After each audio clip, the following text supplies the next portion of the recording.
Okay, magandang umaga mga ka-review. So this time, tutuloy natin yung lecture natin sa auto cycle. So ito yung next problem natin. A single cylinder 4-stroke Suzuki address engine operates on an ideal air standard auto cycle with a compression ratio of 9.4 and cylinder dimensions of 2.0 inch by 2.17 inch. Starting its compression stroke at 14.65 psi absolute and 72 degree Fahrenheit. So using cold air standard assumptions, so determine A, the pressure, temperature, and specific volume at each state of the cycle. B, the total heat added, given that the heat rejected during the constant volume process is 305 BTU per pound. Okay, so ito yung mga given natin. Compression ratio, that is 9.4. Dimension ay yung diameter ng cylinder, 2.0 inch. And yung haba or yung stroke is 2.17 inch. Yung state 1 natin, that is 14.65 psi absolute. And then yung T1 natin, 72 degree Fahrenheit, or gawin na natin siyang absolute, no? Is idagdagan lang naman natin ito ng 460 para maging absolute yung kanyang temperature. So magiging 532 degree Rankine. Then ano pa? Yung heat rejected per unit mass doon sa may natin is 305 BTU per pound. Okay?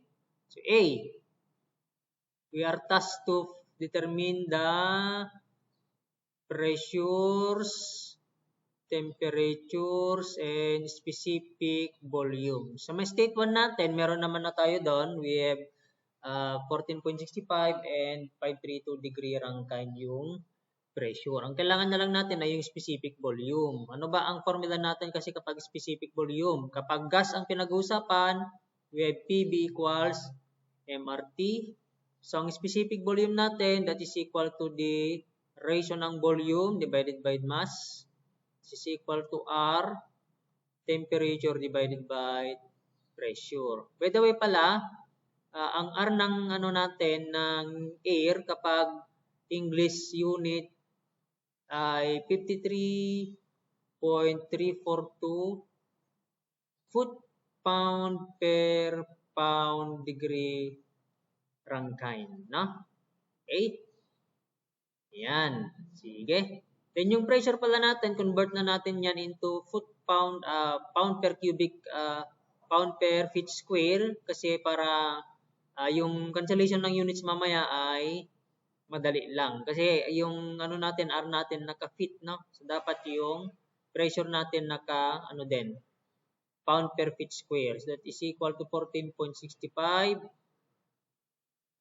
pound per inch square. Convert lang natin yan ng ang 144 inch square ay katumbas ng 1 feet square. So lalabas na ang P1 natin is equal to 2109.6 pound per feet square. O yan, so pwede na natin makuha ngayon yung specific volume at state 1. 53.342 foot-pound per pound degree Rankine. Force ito and then ito ay per mass, no? Pound force tsaka pound mass yan. Kaya hindi magkakancel yan, no? Ayan, and then we have T1 532 degree Rankine, and then pressure 2109.6 pound force yun then feet square. Ayan, so degree Rankine, makakancel yan. Pound force, then feet square natin tataas, Madadagdagan yung exponent dito, magiging cubic foot per pound mass. Or per pound na lang, parehas lang naman yun, no? This is equal to 13.4518 cubic foot per pound mass. Okay, pero usually hindi na natin nilalagay yung M doon na subscript, no? Kasi kapag English, parehas naman yung value, no? Ng force doon sa or yung parehas yung value usually ng weight doon sa mass, no? Maliban lang kung babaguhin yung gravitational force or yung gravity. Ayan, that is for state 1. And then for state 2 naman, we know na sa Otto cycle, ang V1 over V2 natin is equal to the compression ratio. So, mangyayari niyan is may specific volume 2 natin that is equal to V1 over R. Ang V1 natin is 13.4518 divided by R natin, compression ratio 9.4. So, specific volume at 2 natin is 1.4310 cubic foot per pound. Ayan. Next, doon sa ating pressure, since yung process natin sa 1 to 2 ay constant entropy, so kapag constant entropy, we have P1, V1 raised to K is equal to P2, V2 raised to K. So, ang P2 natin, since yung ratio ng V1 tsaka V2 ay compression ratio, we have P2 is equal to P1 and then R raised to K. Yan, so 14.65 and then 9.4 raised to 1.4. So P2 is 337.46. Now, we can now use yung P1, B1 over T1 is equal to P2, B2 over T2 para makuha natin yung T2. O pwede naman gamitin yung T2 in terms of R. Paano ba ulit yon? I don't know kung na-derive na natin before. But anyway, derive na lang natin ulit. So, T2 is equal to T1 and then ratio ito ng P2, P1 and then ratio ng T2, B2 over B1. Okay? So, this is equal to T1. Ang P2 natin ay, kung gagamitin natin to, yan. We have P2 is equal to B1 over B2 raised to K. And then, baliktarin ko na lang, no? B1 over B2 to. B1 over B2. Kaya lang, negative 1 to. Ito. Kasi ito, kung babaliktarin natin, yung exponent niya magiging negative. Yan. Then from that, we have T2 is equal to T1, R yun, raised to K, and then B1 over B2 is R then raised to negative 1. And then, kaya ang T2 natin is equal to T1, R raised to K less 1. Yan, no? Yan yung T2 natin in terms of compression ratio. So, this is 532 and then 9.4 raised to 1.4 less 1. 1303.7 degree Rankine. Ayan. So, kompleto na ba yung ano natin? State 2. Yes, kompleto na. Next, doon sa may state 3 natin, ang process doon ay constant volume. So, kung constant volume yon, ibig sabihin niyang ang V3 natin is equal to V2. Which is, ang V3 natin is 1.4310 cubic foot per pound. Next, how about doon sa pressure and temperature? So, P3, B3 over T3 is equal to P2, B2 over T2. So, cancel to, tsaka yan. Ang problema natin, meron naman tayong T2, kaya lang wala tayong T3, so we cannot solve for P3. Or, wala tayong P3, so we cannot solve for T3 as well. Okay? Okay lang sana kung merong given na Q sa may 2 to 3 natin. So, wala naman. Ang meron doon ay sa may 4 to 1. So, skip na lang muna natin yung P3 tsaka T3.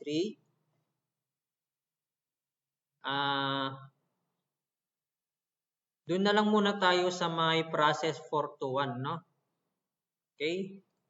Sa may process 4 to 1. So, may given doon na QR, no? Sabi doon, ang QR per unit mass natin, that is equal to 305 BTU per pound. So, ang QR natin, ang heat rejection natin, nangyayari yan sa process 4 to 1, which is ang process doon ay constant volume. Okay? So, from QR per unit mass is equal to CB T4 less T1. Ang problema natin, wala tayong T4, meron tayong T1. Ito meron. Yung CB, wala. Pero pwede nating makuha yan, no? So, ibig sabihin yan, ito ang makukuha natin dito, T4. So, pagkatapos ng T4, masosolve na natin ngayon si P3 tsaka T3 later on, no? Ayan. So, given. Yung CB natin makukuha naman. Okay. From CP less CB is equal to R. Yung difference ng CP tsaka CB is equal to R. And we know na ang K ay yan yung tinatawag na specific heat ratio or yan yung CP over CB. So, ipalit natin yung CP dito. Okay, CP is equal to K CB less CB and then is equal to R. Ayan. So, factor out natin si CB. CB, K less 1 and then is equal to R. So, CB is equal to R over K minus 1. Okay, so doon nakuha yung formula para sa CB. So, 53.2 yung ano natin, 53.342, no? Foot pound per pound degree Rankine divided by K less 1, 1.4 less 1. Kaya lang, kung mapapansin natin, ang unit kasi ng QR natin, naka-BTU, no? Yan, naka-BTU. So, dapat i-convert din natin yung foot pound into BTU. We have, ano pang conversion para doon? Ang 778 foot pound of energy ay equal to 1 BTU. So, makakancel to, makakancel yan. So, ang CB natin is 0.1714 BTU per pound degree Rankine. So, yan yung CB. So, pasok na natin doon ngayon CCB, QR, 305 BTU per pound is equal to CB, 0.1714 BTU per pound degree Rankine. Then we have T4 less T1 is 532. So, degree Rankine, cancel, pound, BTU, BTU. So, natira na lang T4 which is ang unit niya ay degree Rankine. Ayan. So, T4. Lalabas na ang T4 na makukuha dito ay 2311.5 degree Rankine. Ayan. So, since nakuha na natin si T4, kunin na rin natin si P4 tsaka si B4. Okay. Anyway, ang B4 naman natin parehas yan kay B1, which is equal to 13.4518 cubic foot per pound. So, yan yung specific volume natin for state 4. And then, for the pressure, ayan. So, for the pressure, para may iba naman tayo, pwede naman natin gamitin yung P1, B1 over T1 equals P4, B4 over T4. Pwede naman yan, no? So, constant volume yung process 1 to 4. Ayan. So, pwede yan. Or pwede naman natin gamitin yung P4 is equal to P4 B is equal to M R T4. Pwede naman yan para makuha yung P4 natin, no? This is mass over volume is 1, no? Baliktarin natin, no? Pwedeng gawing ganito, R T4 over specific volume at state 4. Yan, no? So this is 53.342, and then we have T4 is 2311.5, and then 13.4518. Ayan. So, same lang naman yung lalabas, which is equal to 63.65 PSI absolute for P4. O, yan. So, kompleto na tayo sa may state 4. Balik na tayo ngayon dun sa state 3. Ganun lang yun, class, no? Kapag hindi mo makuha yung pressure and temperature sa isang state, edi skip mo muna. Now, sa process 3 to 4 natin, ay process, ano yun, isentropic process. So, kung isentropic process yun, we have P3, B3 raised to K is equal to P4, B4 raised to K. Ayan. So, P3 is equal to P4 and then B4 over B3 raised to K, no? Ayan. So, P4, 63.65 and then ratio ng B4 over B3 is parehas lang yan kay compression ratio 9.4 and then 1.4. So, P3